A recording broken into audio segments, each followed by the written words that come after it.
Muy buenas noches a todas y a todos los aquí presentes. Bienvenidos a esta conferencia vespertina. Será ya la número 239. Estamos en Palacio Nacional. Son exactamente las 7 de la noche. Acaba de cambiar a un minuto. Y también saludamos a todas las personas que nos favorecen con su sintonía y que están lógicamente interesadas en conocer cuál es la evolución de la epidemia de COVID-19 en México.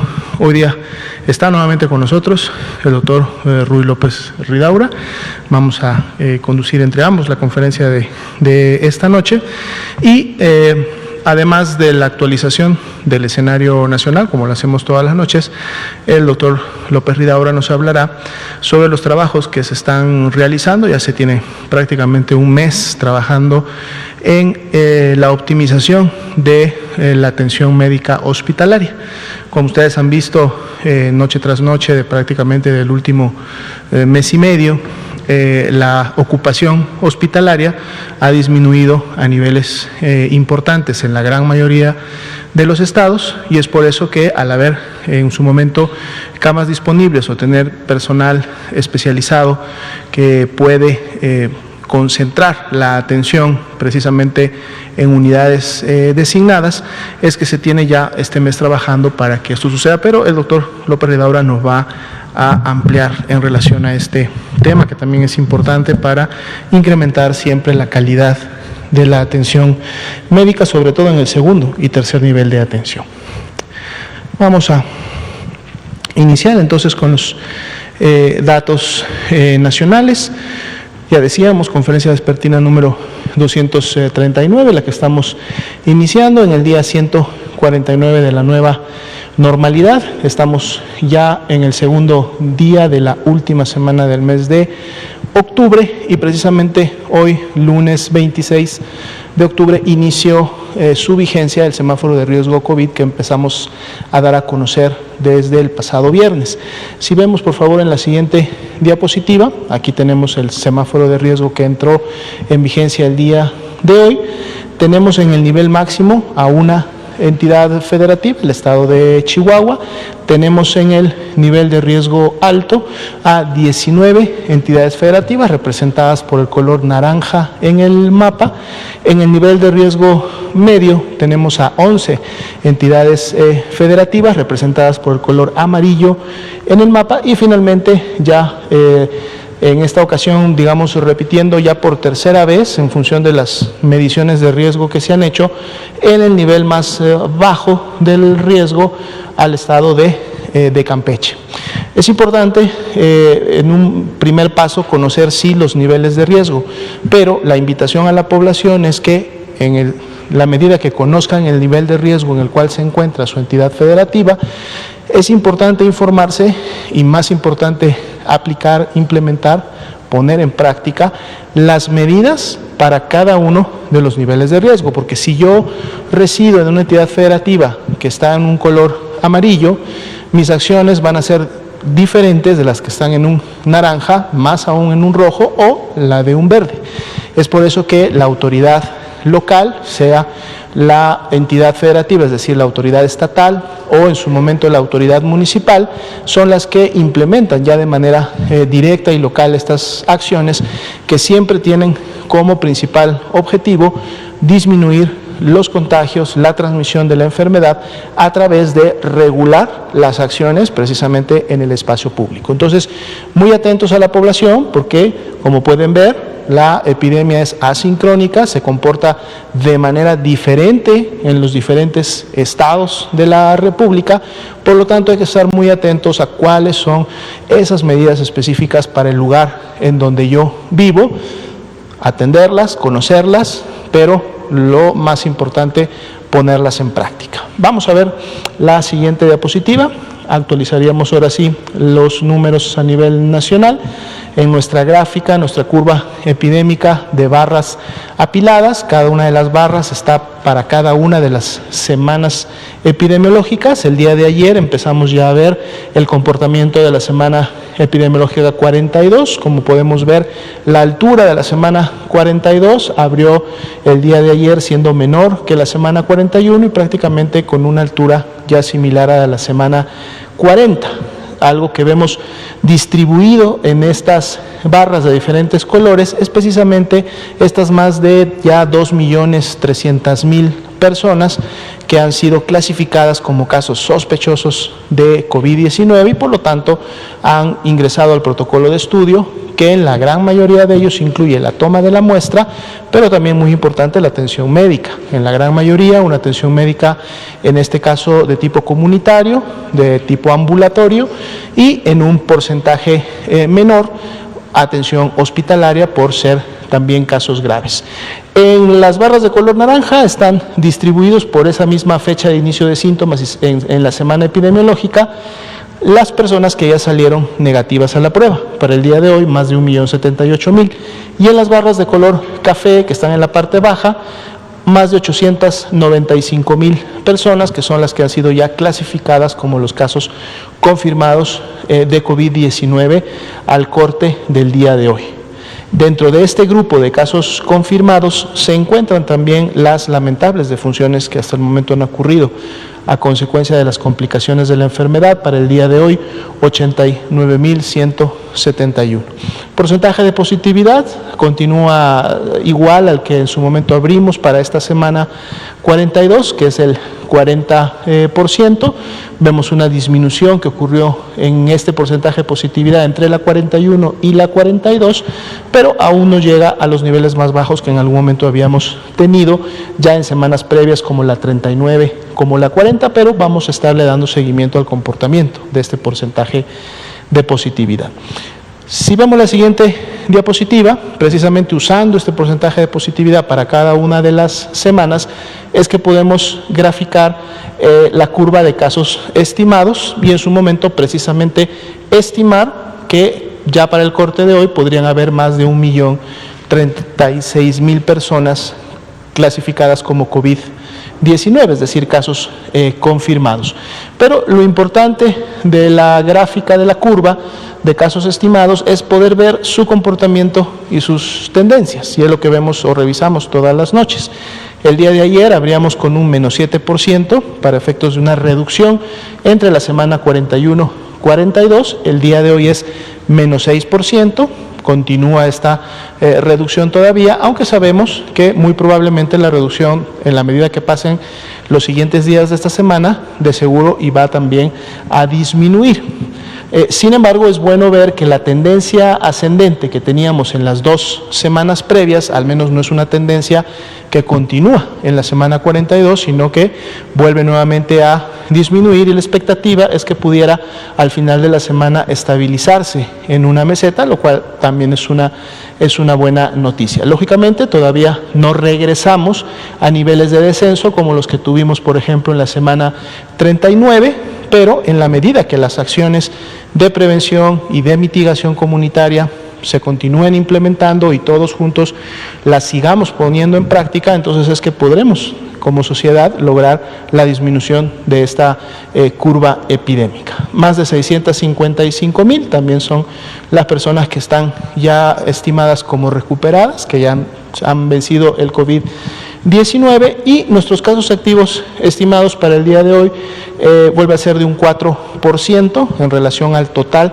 de los casos estimados, es decir, de este más de 1.036.000 personas, y representan la epidemia activa en México. Veamos la siguiente diapositiva. Vamos a enfocar al comportamiento de las defunciones. Ayer que abríamos la semana 42, veíamos este incremento que se mantiene el día de hoy, no ha seguido incrementándose, tampoco ha disminuido, es de un más 5%. Este más 5% representa en número 108 defunciones más que las que habíamos tenido en la semana 41. Y lamentablemente la gran mayoría de ellas, un poco más de 100 de estas, están registradas precisamente en el estado de Chihuahua, donde sabemos que están teniendo un rebrote importante de la enfermedad. Y para esta línea naranja, que es la que nos está midiendo el cambio semana con semana, tenemos sumados los 4 grupos de funciones que en su momento tenemos, es decir, las que ya están confirmadas, que para el día de hoy decíamos en la primera diapositiva son 89.171, pero también están incluidas y por lo tanto contribuyen a la variación de la tendencia también estos otros grupos de defunciones que en este momento se encuentran en proceso de dictaminación para saber si se van a confirmar o se van a descartar, o un pequeño grupo de ellas, 377, estamos esperando todavía conocer su resultado de laboratorio. Menos 56% el descenso que en su momento se tiene desde la semana epidemiológica en donde tuvimos la mayoría de defunciones en lo que va de la epidemia de COVID en México, que es la 28 con 5.292, a las que tenemos registradas precisamente en el corte de hoy en la semana 42, que son estas 2.312. Vamos a continuar observando también el comportamiento de las defunciones en los siguientes días. Y pasemos ahora a la ocupación hospitalaria. Hoy día toca este tipo de gráfica, en donde además de la ocupación nacional, que vemos continúa en 32% para las camas generales y en 26% para las camas con ventilador, nos permite además poder ver cuál es el comportamiento también de la hospitalización y qué tendencia está teniendo en los últimos días. Como podemos ver, ya desde hace aproximadamente 3 semanas habíamos iniciado con una tendencia ascendente, es decir, se empezó a incrementar el número de las hospitalizaciones en el país. Si vemos en los últimos 2 días hay una caída, sin embargo esta ligera caída es la que observamos prácticamente, si vemos toda la línea desde que inició, prácticamente cada 7 días tenemos una caída que representa precisamente lo que se reporta o notifica durante el fin de semana. Los siguientes días que veamos, mañana, pasado, serán importantes porque son los que realmente nos confirmarán si esta caída que vemos en los últimos 2 días pudiera empezar a representar una estabilidad o pudiera todavía continuar el ascenso. La caída que tenemos en general, es decir, desde cuando tuvimos la máxima cantidad de personas hospitalizadas, que fueron 18.223, a las que tuvimos en el corte del día de ayer a la media noche, es de menos 36%, y fue menos 46% el que en su momento tuvimos como mayor disminución de casos hospitalizados, ¿no? Y es un momento determinado un poco la meta a volver nuevamente a ese nivel e inclusive continuar con un descenso hacia abajo. Vamos a presentar el día de hoy, vamos a actualizar 3 curvas, sería la siguiente diapositiva. Son curvas que habíamos estado precisamente actualizando los días lunes, que tienen que ver con este porcentaje de cambio entre las semanas epidemiológicas. Vamos a presentar 3 curvas, el porcentaje de cambio entre los casos estimados, entre las hospitalizaciones y entre las defunciones. Es un indicador también al que le habíamos estado dando seguimiento. Para efectos, esta es la de casos estimados, acumulados lógicamente. Podemos ver el porcentaje de cambio en los puntos y el último porcentaje registrado entre la semana 41 y 42, que es de 3.7%, y en la línea podemos ver la tendencia exponencial que estos cambios han tenido desde que iniciaron en un momento determinado al principio. Si ustedes recuerdan, en alguna semana, ya hace como un mes y medio aproximadamente, el porcentaje de cambio había bajado por debajo del 1%, habíamos estado teniendo 0.8, 0.7, tenemos un incremento en ese porcentaje de cambio, no es un incremento que en su momento se asemeje a los que teníamos lógicamente al principio de la epidemia, y para efectos del cambio entre la 41 y 42 es de 3.7%. Este gráfico vamos a estarlo actualizando todos los lunes para precisamente poder ver el cambio semanal y entonces saber si la evolución de la epidemia volvería nuevamente a disminuir, estaría incrementando o se mantendría en una estabilidad. Digamos que es en un momento determinado información que complementa los gráficos que hemos estado viendo. Si vemos la siguiente, ahora va a ser el porcentaje de cambio semanal precisamente de los casos hospitalizados. Aquí es del 2.1%, es un cambio menor en un momento determinado y lógicamente con una tendencia exponencial también descendente. Y si vemos la última diapositiva de este grupo, va a ser precisamente el cambio semanal de las defunciones, la tendencia en la línea de color oscuro, y para de la semana 41 a 42 un 2.4%. 4%. No ha habido un incremento, digamos, todavía importante en este porcentaje de cambio semanal, pero lógicamente lo que todos queremos que suceda es que estos porcentajes nuevamente se acerquen al 1 y en un momento caigan por debajo del 1%. Entonces, bueno, esos son los datos nacionales para esta noche y ahora le damos el tiempo al doctor Ruy López Ridaura. Muchas gracias, doctor Alomía. Buenas noches. Tengan todas y todos. Bueno, como comentó el doctor Alomía, les queremos presentar un poco el avance que llevamos en estas dos grandes estrategias que ya hemos presentado en otra ocasión, la primera, y ahora con un poco más de detalle la segunda. La primera estrategia que comentamos y que realmente lanzamos prácticamente desde inicios de julio es la estrategia que tiene que ver con el abordaje comunitario de la atención de COVID. La idea es que conforme más nos acerquemos a las personas, conforme más el sector salud en general, con toda la ayuda de la activación comunitaria, nos acerquemos a las personas con la idea de salvar vidas y principalmente en los rastreos.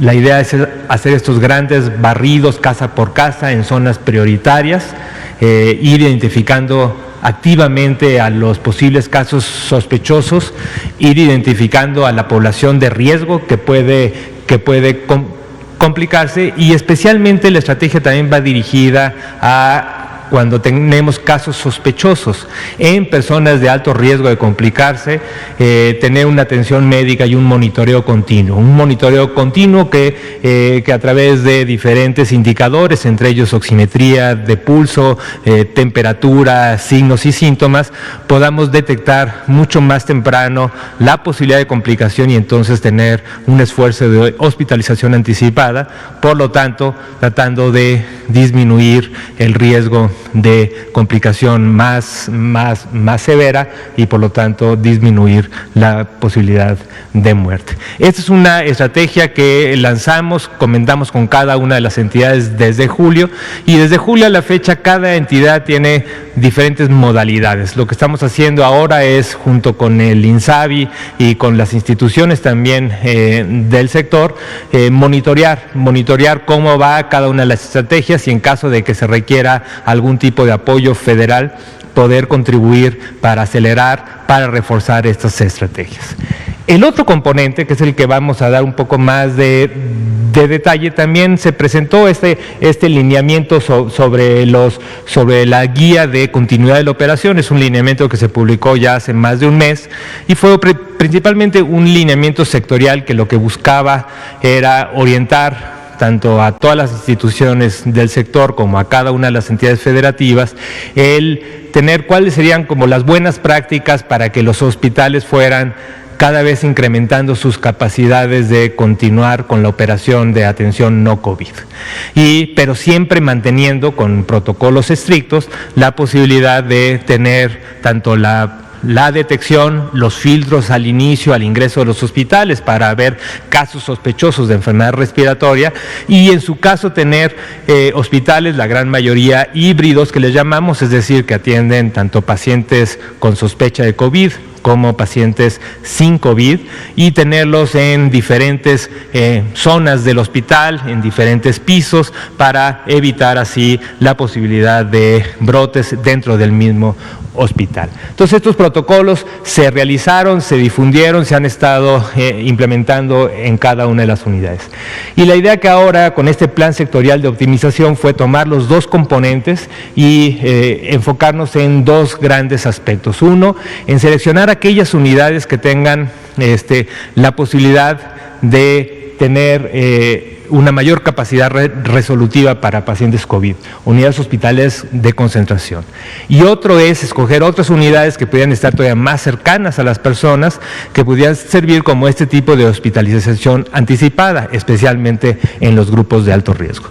La siguiente, la estrategia comunitaria tiene varios componentes, un componente principalmente territorial, basado en atención primaria de la salud, también lo hemos comentado desde que lo presentamos presentamos, es más, lo presenté yo mismo ya hace más de casi 3 meses, en donde bajo este esquema de atención primaria a la salud, cada una de las entidades federativas está reforzando el vínculo que tiene el primer nivel de atención, que son estas unidades de primer contacto, con la comunidad.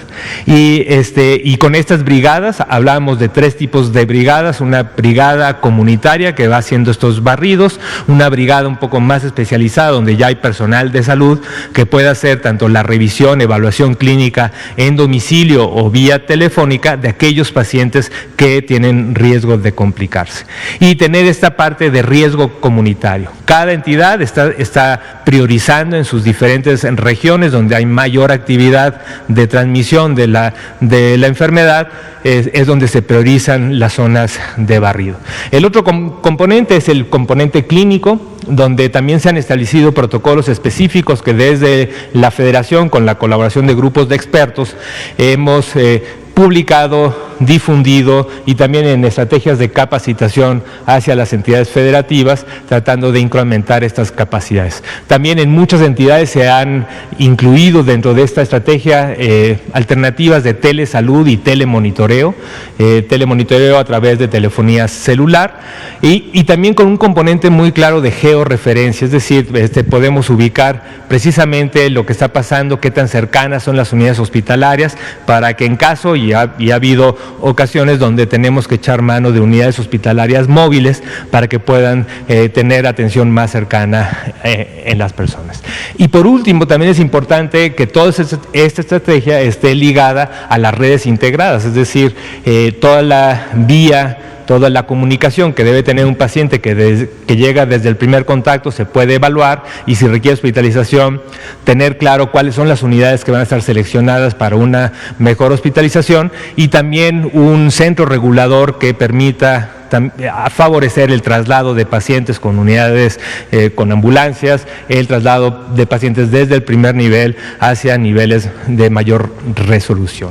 Tenemos todo un esfuerzo también de integración institucional. Es importante porque cuando hablamos de la comunidad, pues no necesariamente son hogares que son derechohabientes o no derechohabientes, es la comunidad en general. Entonces, esta estrategia tiene que estar ligada también con esfuerzos muy similares que cada una de las instituciones, IMSS, ISSSTE, Pemex, están haciendo. También tienen sus monitoreos a distancia de los pacientes que son derechohabientes a sus instituciones, y en ese plan estamos trabajando de manera sectorial.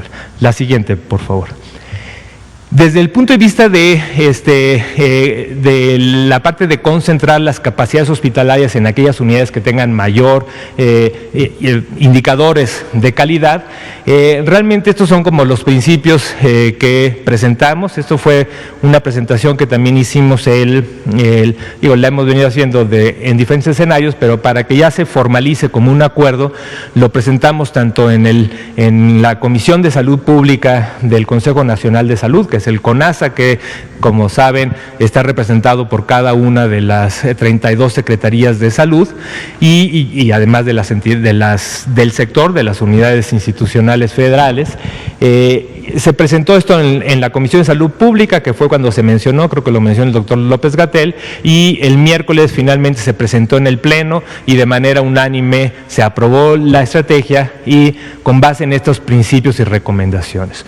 Uno, muy importante el decir, como lo mencionó el doctor Alomía, si tenemos más de 950 unidades que tienen ya capacidades hospitalarias muy bajas y también tienen una gran heterogeneidad en los indicadores de calidad, poder concentrar esto en un número mucho menor de unidades para que estas unidades tengan el mayor apoyo, reforzar sus capacidades, y así poder concentrar solamente en estas unidades la atención de pacientes con infección respiratoria aguda grave. Otro componente clave para que funcione esto es tener muy ágil el intercambio de servicios entre instituciones, es decir, que pacientes que llegan a una institución que requieren atención se estabilizan en un hospital, pero posiblemente tengan que trasladarse hacia otra unidad hospitalaria independientemente de su derecho a audiencia. Tenemos un acuerdo que está firmado por todas las instituciones del sector federal y pues prácticamente ya como 20 entidades federativas, y la idea es que este intercambio de servicios sea ágil y que este centro regulador de intercambio pueda trasladar pacientes de una institución a otra institución independientemente de la derecho a audiencia del individuo. Son los CRUMs estatales. Entonces tenemos estos centros reguladores estatales y un centro regulador federal que en cualquier momento que se atore o tenga algún problema en el centro regulador local pueda a nivel federal facilitarlo. El otro componente es qué vamos a hacer con el resto de las unidades, ¿no? Si vamos a concentrar esto, ¿qué van a hacer las otras unidades? Entonces, las otras unidades tienen que también tener la capacidad de estabilizar, pero también otro elemento que estamos promoviendo en este nuevo protocolo es tener estas unidades que tengan una menor capacidad, pero que puedan funcionar como unidades de hospitalización anticipada. Mucho del esfuerzo que hizo el sector de tener estas unidades temporales, ¿no? Estas carpas geodésicas, estos diferentes unidades, lo que se hizo en el centro Banamex, aquí en la Ciudad de México, este tipo de unidades temporales, como ya lo está haciendo, específicamente el centro Banamex nos ha ayudado mucho a tener un protocolo para este tipo de hospitalizaciones anticipadas, con criterios mucho más tempranos de hospitalización para gente de alto riesgo que posiblemente solamente requieran oxigenación con puntas nasales, hidratación y puedan resolver el problema a ese nivel. Entonces así tendremos unidades seleccionadas hospitalarias que la idea es que también desde el INSABE y desde el gobierno federal se fortalezcan si es que se requiere, principalmente con personal capacitado. Tenemos, como saben y se ha comentado también, el INSABI ha incrementado y tiene una serie de contratos en muchas entidades y en muchas unidades hospitalarias, y la idea es concentrar estos recursos capacitados en estas unidades seleccionadas, ¿no? Y también mantener en estas unidades las expansiones. Muchos hospitales hicieron expansiones hospitalarias, es decir, agrandaron su capacidad hospitalaria, hicieron reconversión hospitalaria, es decir, unidades o pisos que estaban dedicados a hospitalización general, las reconvirtieron para tener atención a pacientes críticos. Entonces ese tipo de transformaciones que se hicieron en estas unidades que se mantengan. Pero por otro lado, en las otras unidades, en las no seleccionadas, que idealmente lo que tienen que hacer es rápidamente tener la capacidad para incrementar su atención para pacientes no COVID, lo que es muy importante es que sí mantengan sus zonas de triage, de evaluación de un paciente, de cualquier paciente. O sea, porque sería un error el concentrar capacidades y por lo tanto alejar del paciente la evaluación inicial. Entonces toda unidad debe tener la posibilidad de evaluar un paciente que viene con un síntoma o con síntomas respiratorios, con un cuadro sospechoso de COVID, estabilizarlo si es necesario y trasladarlo hacia la unidad que está seleccionada para atención de COVID. Entonces, nada más para terminar, la siguiente, por favor. Nosotros lo que hicimos, y así fue como lo presentamos en el Consejo Nacional de Salud, tenemos un total, más o menos, como lo han visto, tenemos aproximadamente 970 unidades que reportan en la red IRAC, que es lo que presenta el doctor Alomía todos los días. Y lo que hicimos es una primera selección de estas 970 de 332 unidades con una serie de criterios. Los principales criterios es su productividad, es decir, cuántos pacientes realmente tenían la capacidad de estar ingresando y atendiendo, y un componente de calidad, que lo que se midió es qué proporción de los pacientes que egresan son egresos por defunción o egresos por mejoría. Y con eso se seleccionaron 332 unidades, y de las cuales representan 17.163 camas del total de 35.192, que es como casi el 68%. Y de las camas con ventilador, que originalmente en estas unidades teníamos 15.003, en estas unidades preseleccionadas se tiene la capacidad actual para 6.619, más o menos el 40%, y la idea es que podamos incrementar aún más esta capacidad aún en estas unidades. Además, se contemplaron 58 unidades para que son estas unidades temporales, que se mantengan con su capacidad para la estrategia estrategia de hospitalización anticipada. El día miércoles se presentó esto con ASA, se acordó y estamos ahora en el intercambio. Obviamente todas las entidades federativas tienen que validar esta primera preselección que se hizo a nivel federal. De las unidades de las instituciones federales, ISSSTE, Pemex, de la Coordinación de Institutos, ya se validaron, pero las unidades que dependen más de los servicios estatales de salud, estamos en el proceso. El día de hoy hemos recibido la validación ya prácticamente de 11 entidades federativas. Estamos esperando que entre hoy y el miércoles podamos tener ya el número definitivo para tener planes específicos en cada unidad hospitalaria de reforzamiento de las capacidades. Entonces, como pueden ver, esto es realmente el ejercicio que desde el gobierno federal estamos haciendo. Es un plan sectorial en donde por un lado estamos reforzando el componente comunitario y por otro lado estamos concentrando las capacidades en las mejores unidades hospitalarias para que aún con un mayor refuerzo del gobierno federal y de cooperaciones entre la federación y el estado y todas las instituciones, estas unidades puedan tener aún mejor capacidad resolutiva y con eso al final se puede ir traduciendo cada vez más en una disminución importante de la mortalidad. Muchas gracias, doctor. Muchas gracias, doctor López Ridaura. De hecho, se necesita todo un mecanismo de coordinación interinstitucional dentro de todas las instituciones, lógicamente, que conforman el Sistema Nacional de Salud en México. Precisamente en estos momentos continúa una reunión que inició desde las 6 de la tarde, en la que cita el señor presidente de manera semanal a todas las instituciones del Sistema Nacional de Salud para poder revisar los avances de este tipo de estrategias. Es la razón por la cual el doctor Hugo López-Gatell todavía no nos ha podido acompañar. La reunión continúa, de seguro se extenderá un poco más, pero la importancia de esto es precisamente que todas las instituciones caminen de manera sinérgica para que la atención se vea reflejada en la población y en la comunidad. Vamos a pasar a las preguntas. Usted.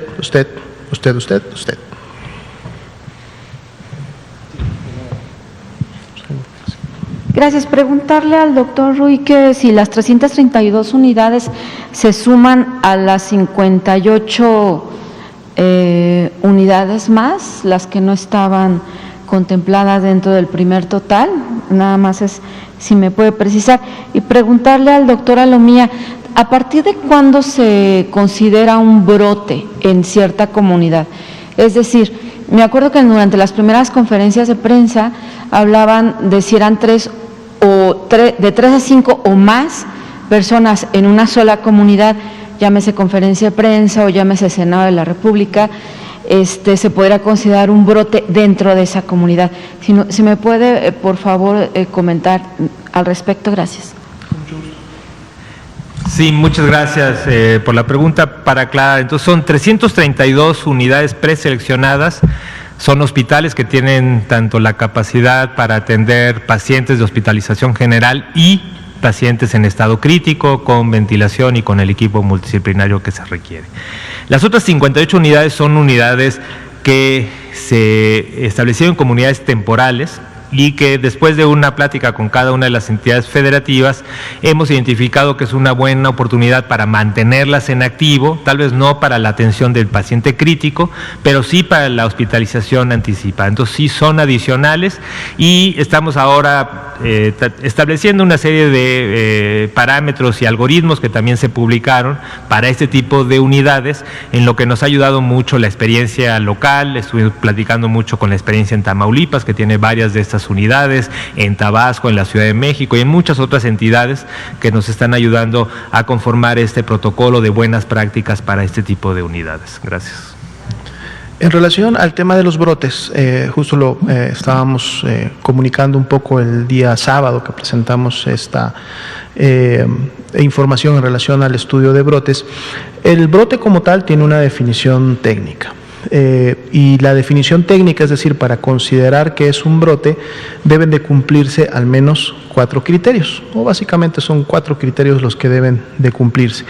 Uno de ellos es precisamente el número de personas. La definición general más sencilla que se tiene de brote habla que 2 personas en su momento presentes en el brote y que cumplan las siguientes 3 características que voy a mencionar, pueden otorgar la clasificación de brote. ¿Cuáles son estos criterios importantes que tienen que estar asociadas a estas personas? Debe de haber una asociación en tiempo, en espacio y en persona. Entonces, ¿qué quiere decir?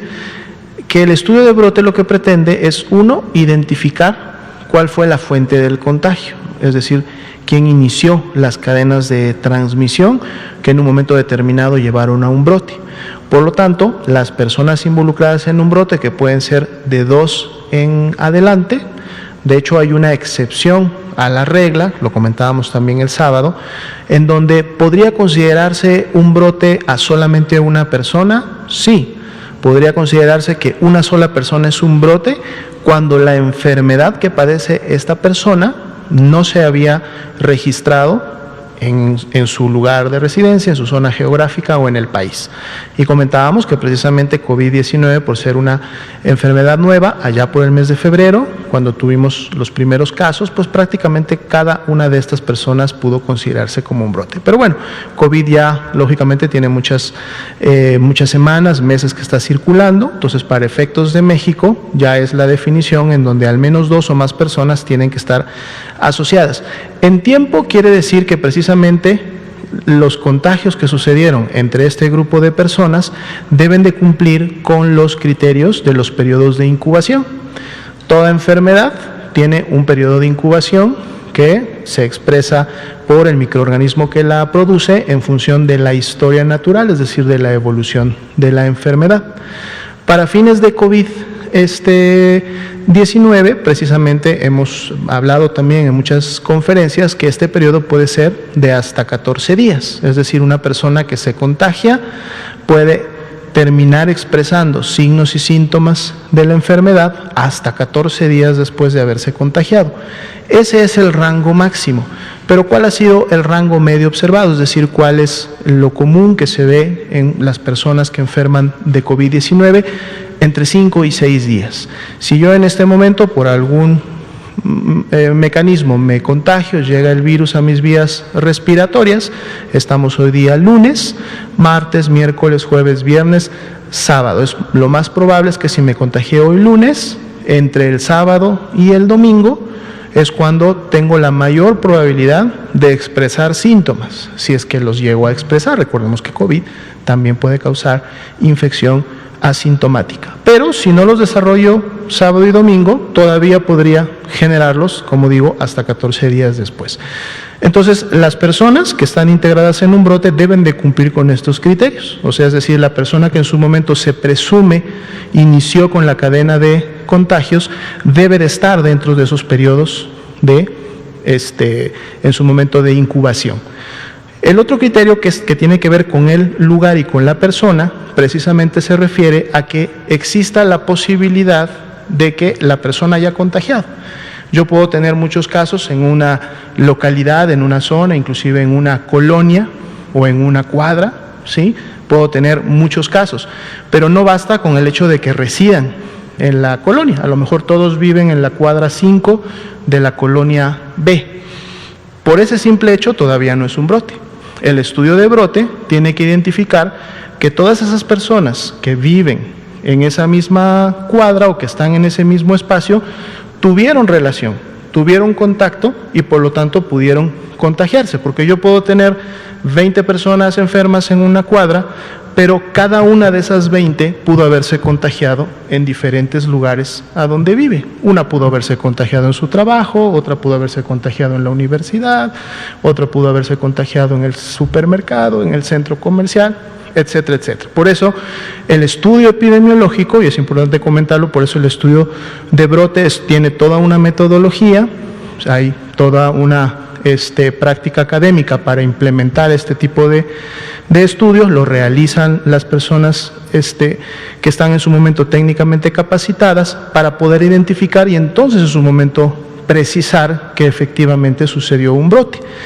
Y cuando se tienen todas estas asociaciones, pues lógicamente se puede identificar el tipo de lugar donde pudo haber ocurrido, que era un poco la clasificación que veíamos precisamente el sábado de cómo las diferentes entidades federativas, las jurisdicciones sanitarias, clasifican los brotes en función de dónde ocurrió la primera cadena de contagios y bueno, en su momento, cuál pudo haber sido la magnitud. Pero hay que integrar todos estos elementos para en su momento poder decir técnicamente y con base científica de que estamos ante un brote o tal evento se comportó o fue un brote epidémico. ¿Características de un brote? No tendríamos todos los elementos. Lo que nosotros hemos revisado en los diferentes medios de comunicación que han estado publicando en relación al evento del Senado, de entrada el primer punto que tenemos es que muchos de los resultados que se han obtenido en el Senado han sido a través de pruebas rápidas. Las pruebas rápidas no nos permiten precisamente identificar la característica del tiempo. Una prueba rápida de las que tenemos actualmente, que son las que están basadas en anticuerpos, lo que detectan es precisamente una infección pasada. Entonces, una persona que sale positiva a una prueba rápida puede haber tenido la infección 10 días atrás.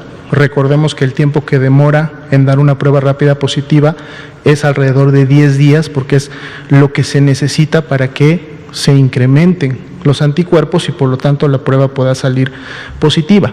Pero también puede haber tenido la enfermedad hace 2 semanas, hace 1 mes, hace 2 meses o hace 3 meses, que es lo que se ha medido, que los anticuerpos en un momento determinado mantienen niveles en la circulación de la persona como para que la prueba rápida pueda dar positiva. Es decir, la prueba rápida, un poco lo que puede decir o la mejor interpretación es la persona tuvo COVID en algún momento de los últimos 2-3 meses, pero no me dice que tuvo COVID en qué momento específicamente, porque no necesariamente tampoco está relacionada con la presencia de sintomatología, y entonces al no tener yo esta información, entonces es muy difícil y complicado poder hacer el cruce entre las personas.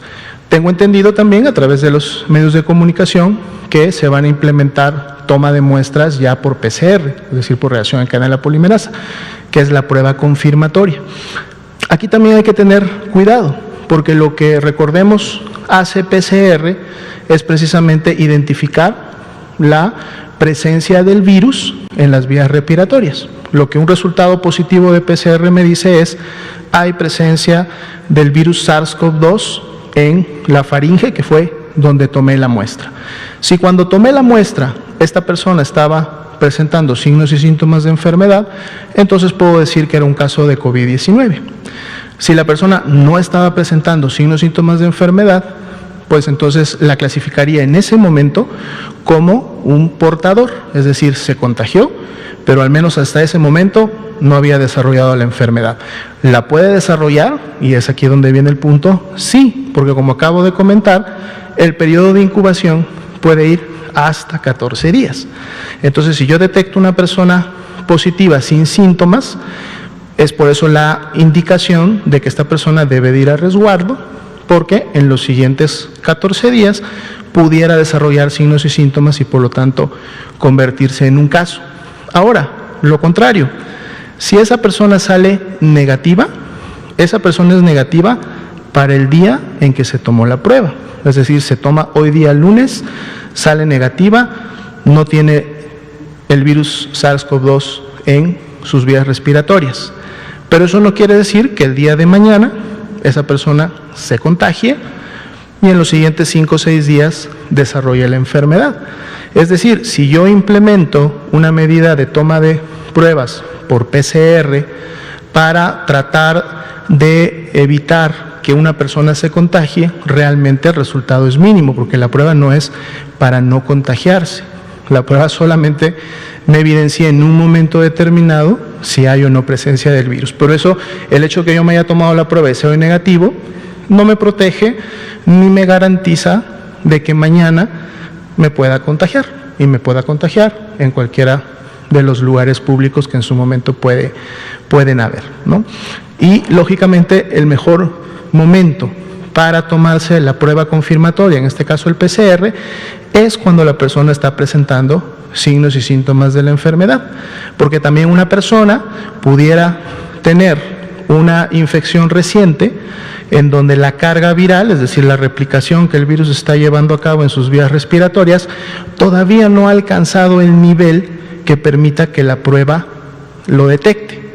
Y eso sucede mucho en las personas portadoras, lógicamente asintomáticas. Por eso el mejor momento es cuando estoy con síntomas, porque los síntomas es precisamente una manifestación de la enfermedad y eso normalmente va de la mano cuando el virus ya alcanzó la suficiente replicación o cantidad de virus en las vías respiratorias que permitan al cuerpo ya desencadenar una respuesta inmunológica, y por eso la fiebre, por eso el dolor, por eso el estornudo, por eso el malestar general. Entonces, cuando la persona está sintomática, es el mejor momento para tomar la prueba, y si esta sale negativa, es cuando tenemos la mejor ventana de posibilidad de decir, no es SARS-CoV-2, igual y pudiera ser alguna otra enfermedad. Entonces hay que considerar todos estos elementos para en su momento poder llevar a cabo las diferentes clasificaciones. ¿Cómo no? Por favor. Sí, buenas tardes. Juan Carlos Machorro, AM de Querétaro. Doctor Roy López, con estas cifras de las unidades que nos acaba de decir, ¿dónde quedaría el programa que había anunciado el IMSS de desconversión de unidades y nada más tener alas de COVID? El Hospital General también vino la directora aquí y nos habló sobre desconvertir lo que ellos tenían. O sea, ¿cómo va a ser esta situación de hacer la convergencia y que pues toda unidad a lo mejor se quede ya con un ala permanente de COVID? Y para el doctor Alomía, si me permite, pues la OMS ha divulgado que viene una época muy dura para el hemisferio norte y pues nosotros nos ubicamos ahí. Esto implicaría que, esperemos que no, pero si más estados siguen entrando en rojo, las restricciones lleguen a ser más duras. Siempre se ha hablado de no llegar a cuestiones coercitivas ni nada, pero que sea más duro la cuestión de tener cerrados sitios que no tienen que estar abiertos, la movilidad de la gente, excepción de trabajos esenciales. O sea, ¿ustedes han visualizado un escenario de ese tipo ahora que estamos entrando pues a la época de influenza, a la época frío, etcétera? Gracias. Sí, muchas gracias. Los planes siguen, los planes de cada unidad hospitalaria, y en esta preselección, yo no tengo el número exacto, pero más o menos son de las 300 unidades, 330 y tantas que mencioné, hay como 120 del IMSS, por ejemplo. El Hospital General también está dentro de estas unidades preseleccionadas. Entonces, lo que hemos visto con cada una de las entidades e instituciones es, tal vez lo ideal sería que estas unidades se convirtieran, tal vez no exclusivamente COVID, pero sí preferentemente COVID, ¿no? Hay unidades como posiblemente el Instituto Nacional de Enfermedades Respiratorias, donde sí, por su expertise y experiencia y por el grado de reconversión hospitalaria que logró, que es impresionante, sí se pueda y tal vez sí se deba dedicar exclusivamente para atención COVID. El Hospital General también tendrá que definir pues qué proporción preferentemente, también es de las unidades preseleccionadas, si preferentemente pueda atender pacientes con COVID, pero no exclusivamente. Entonces, en general, en estos hospitales que están preseleccionados, la idea es que tengan al menos las camas que lograron ahora para la atención de COVID, y por eso el mismo número de camas que mencionamos, y si pueden incrementar sus camas para apoyar a las otras unidades que van a ir disminuyendo sus capacidades, pues sería el ideal. Entonces, vamos a ir, y la idea es que nosotros también desde la red IRAC podamos tener un monitoreo diario de cómo va este proceso, de cuántas camas de las que antes se disponían para COVID ahora se utilizan o están disponibles para otras enfermedades, y cuáles se mantienen disponibles para la atención de pacientes con infección respiratoria aguda grave. Entonces, cada unidad nos va a ir contemplando sus procesos de reconversión. Solamente lo que estamos pidiendo es que se mantengan estas unidades seleccionadas preferentemente para la atención de COVID. Gracias. Con mucho gusto.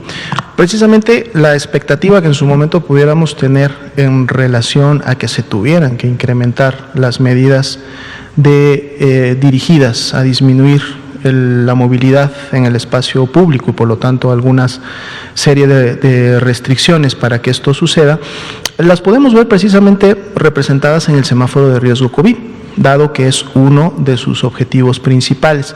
A diferencia de la Jornada Nacional de Sana Distancia, cuando al inicio de la epidemia en México, de hecho estábamos todavía en el escenario 1 por pasar al escenario 2 y inició la Jornada Nacional de Sana Distancia, el hacerlo en un solo momento y a nivel nacional tenía precisamente como un objetivo inmediato limitar y mitigar la transmisión ante cualquier posibilidad de que el virus pudiera estarse ya dispersando a nivel comunitario. La gran ventaja del semáforo de riesgo COVID es que ahora estas medidas de mitigación pueden hacerse de manera regionalizada, es decir, no necesariamente se deben de realizar o se realizan a nivel nacional, como lo hizo la jornada. La idea de poder medir el riesgo en cada una de las entidades federativas tiene precisamente este objetivo. Si tomáramos ahorita los dos niveles de riesgo, digamos, más distantes, el máximo y el bajo, y tenemos por un lado a Chihuahua y tenemos por otro lado a Campeche, precisamente no podríamos nosotros implementar una medida nacional, o en este caso la misma cantidad o magnitud de disminución del espacio público en un estado como Campeche, en donde el nivel de riesgo no lo requiere, y ojo, recordemos que esto no significa dejar de hacer las acciones preventivas en cualquiera de los 4 niveles de riesgo, y esto aprovechamos para precisamente hacérselo y recordárselo a la población, las medidas preventivas personales, es decir, lo que cada uno de nosotros podemos implementar como un nuevo hábito, un hábito saludable que nos va a ayudar a prevenir los contagios, lo tenemos que hacer de ahora en adelante. Eso es un componente precisamente de la nueva normalidad, el hecho de estarnos lavando las manos frecuentemente o al menos desinfectándolas con alcohol gel, el hecho de estar estornudando en el interior de nuestro codo, cuando tosemos, cuando estornudamos, estar usando el cubreboca en los espacios públicos cerrados en donde no podamos guardar la sana distancia y preferentemente guardar siempre que podamos la sana distancia, son precisamente medidas que deben de ponerse en práctica en cualquiera de los cuatro niveles de riesgo. Lo mencionamos porque estas son medidas que sí aplican a la persona. Es decir, esta es parte de la promoción de la salud, de los hábitos que cada persona en lo individual, si desarrolla y pone en práctica, va a contribuir desde lo individual a lo colectivo para poder lograr la disminución en la transmisión. Las otras medidas no están dirigidas a la persona, y esto es algo que viene desde el diseño inicial tanto de la Jornada Nacional de Sana Distancia como de la nueva normalidad. Van dirigidas a los espacios, a los lugares o a las áreas en donde en un momento determinado pueden ocurrir congregaciones tanto masivas o lo suficientemente grandes como para que los contagios se produzcan. Por eso cuando hablamos en un momento determinado de restricciones, estas restricciones son, por ejemplo, a los centros comerciales. Estas restricciones son, por ejemplo, a la capacidad en un momento de la ocupación hotelera. Estas restricciones son a el aforo que puede haber en un restaurante o similar. Estas restricciones son para que no se abran en un cierto nivel de riesgo los estadios, los bares, los lugares donde puede haber mucha congregación. Ese es realmente el enfoque. ¿Que estas restricciones pueden incrementarse? Claro, si una entidad está en verde y de verde pasa al amarillo, lo esperado y lo que debe de suceder es que estas restricciones dirigidas a los espacios donde las personas realizan sus actividades se incrementen. Y si estando en amarillo sigue para el naranja, deben de incrementarse más. Y si del naranja pasan al rojo, serán todavía las mayores restricciones que están claramente identificadas en los lineamientos del semáforo y que se espera que las autoridades sanitarias locales, estatales y municipales implementen para precisamente poder contribuir a que en vez de que sigan subiendo de nivel de riesgo, el objetivo esperado es que el nivel de riesgo pueda ir disminuyendo o fluctuando al menos en niveles bajos, naranjas, amarillos, hasta que en un momento pueda resolverse el problema. ¿Cómo no? aquí, luego allá. Gracias, buenas noches. Yo tengo dos preguntas. La primera es saber en qué estados está la mayoría de los hospitales que fueron seleccionados y por qué hay 20 entidades solo con el intercambio de servicios, por qué faltan entidades que tengan este intercambio y cómo afecta, por ejemplo, si un estado tiene, bueno, ya seleccionaron una unidad y no tiene este intercambio de servicios. Y hablaba, doctora Lomía, de que están en pláticas ya de este tema, o bueno, de llegar al consenso, y 11 entidades ya aceptaron. ¿Cuáles son los motivos de que no aceptaran las que faltan? Muchas gracias. Sí, gracias. Las unidades se distribuyen en todas las entidades federativas. Sí hemos visto en esta primera selección que hicimos con los parámetros federales que hay algunas entidades, como puede ser Colima, también Nayarit, que veíamos que tenían tal vez pocas unidades preseleccionadas, y por eso también en este ejercicio que estamos haciendo de validación con cada una de las entidades, también estamos buscando la posibilidad de hacer óptimos planes regionales donde tengamos unidades hospitalarias en algunas entidades que de manera fronteriza puedan también atender y apoyar a los estados vecinos, ¿no? Pero en general están distribuidas en todas las entidades federativas y una vez que tengamos la ratificación por cada una de ellas podemos hacer la evaluación de que si requerimos más o menos, ¿no? También es importante señalar, aunque no lo comenté, que obviamente estos planes pues van a tener su seguimiento de acuerdo al semáforo de la entidad federativa, ¿no? Si tenemos, vamos a poner el ejemplo de ahora en Chihuahua, donde tenemos que regresó a rojo, pues difícilmente ahí podemos hacer un plan de concentración, cuando ahorita lo que se necesita es más bien expansión de las capacidades. En cuanto a la pregunta del acuerdo de adhesión, esto es una cosa que es un proceso administrativo, pero sí es muy importante, y por eso estamos haciendo también un llamado para que todas las entidades lo firmen. En general hay un acuerdo general en el que no se necesita convenio, en el sentido de que cualquier persona en una situación de urgencia puede recibir atención en cualquier unidad hospitalaria.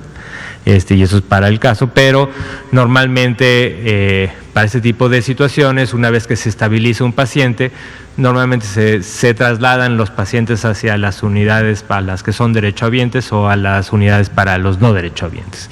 Y la idea es que nos movamos hacia una acción universal, sectorial, en donde una vez que se estabilice y se trata un paciente, se siga atendiendo en esa institución independientemente de su derechohabiencia, y después ya la parte administrativa del pago entre instituciones y del intercambio de servicios que se pueda arreglar en su debido momento y en su debido espacio, ¿no? Entonces, estamos promoviendo eso, las instituciones federales están totalmente de acuerdo, lo han firmado, el mismo INSABI también ha firmado, SEDENA, CEMAR, todos han firmado, y por eso estamos viendo con cada una de estas entidades para ir oficializando, formalizando este convenio que también dé apoyo al Centro Regulador de Urgencias Médicas para el traslado entre pacientes.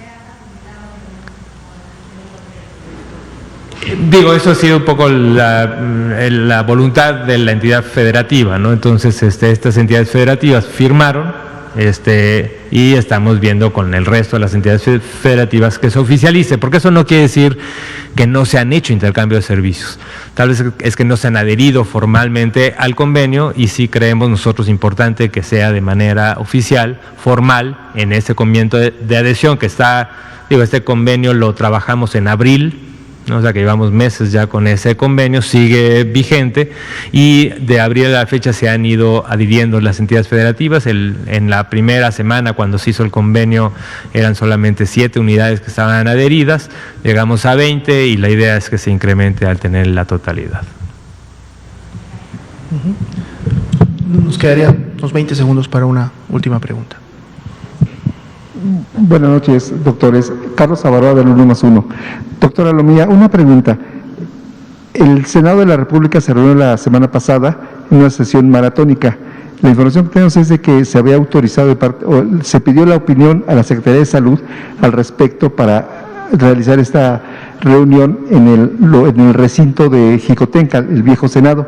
Sin embargo, la pregunta es al respecto, si hubo las condiciones para realizarla, sobre todo porque este recinto tiene menor capacidad que el recinto oficial que está en Reforma. Después de ahí se deriva que hay información de que hay una serie de contagios. No necesariamente fueron ese día, tal vez venían varios senadores ya contagiados, incluso el fallecimiento de uno de ellos. ¿Qué opina o qué opinión tiene al respecto representando a la Secretaría de Salud? Sí, precisamente en su momento el presidente de la mesa del Senado envió una solicitud acompañada del protocolo que ellos implementarían en esta sede para poder sesionar. Se hizo la revisión del protocolo y se vio que ese protocolo era congruente con los lineamientos que ya se tienen desde hace muchos meses publicados para poder llevar a cabo actividades en espacios públicos cerrados.